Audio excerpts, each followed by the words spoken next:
என்ன மக்களை குழி நோண்டி இருக்குன்னு பார்க்குறீங்களா? எப்பயுமே பங்காளிங்களாக சேர்ந்து ஒரு நாள் கறியாக்கி எல்லோரும் சந்தோஷமாக சாப்பிட்றது உண்டு.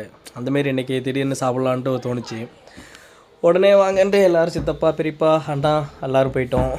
போய் இந்த குட்டைக்குள்ளே போயிட்டு எல்லாம் நோண்டி இந்த அடுப்பெலாம் செட் பண்ணிவிட்டு கறி ஒரு 10 கிலோ எடுத்து வந்து வச்சுட்டு ரெடி பண்ணிவிட்டு குழியெல்லாம் நோண்டுற வேலையை ஆரம்பித்தோம்.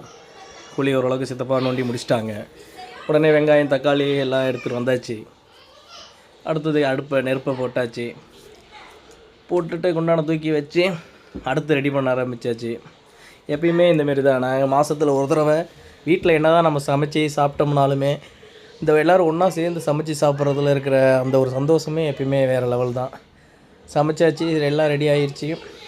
பங்கு எல்லாம் ஒரு 10 பேர் 10 பேர்த்துக்கு 10 பங்கை போட ஆரம்பிச்சிட்டார் சித்தப்பா. நல்லா சூடு. 10 பேர்த்துக்கு போட்டுட்டு இன்னும் என்ன எல்லாம் பங்கு சின்ன சின்னதாக இருக்குது அப்படின்னாங்க. இல்லை சூடாக இருக்குது, கரண்டி வேறு வெறி கரண்டி இல்லை, அதனால் போட்டு 10 போட்டாச்சுன்னாரு. 10 போடல 9 தான் போட்டிருக்கு, என்ன கணக்கில் ஃபீலா அப்படின்ட்டு பேசிக்கிட்டே ஜாலியாக இந்த எல்லாம் போட்டாச்சு. போட்ட பிறகு உடனே எல்லோரும் உட்காந்து சாப்பாடெல்லாம் கொட்டி அப்படியே அது மேலே குழம்பு ஊற்றி எல்லோரும் சாப்பிட ஆரம்பித்தாச்சு. எவ்வளோ தான் நம்ம வீட்டில் டேஸ்ட்டாக சமைச்சாலும் அவ்வளோவா டேஸ்ட்டு தெரியறதில்ல. இந்தமாரி எல்லாத்தோட உட்காந்து சாப்பிடும்போது எவ்வளோ சாப்பிட்றங்கிறதே தெரியறதில்ல.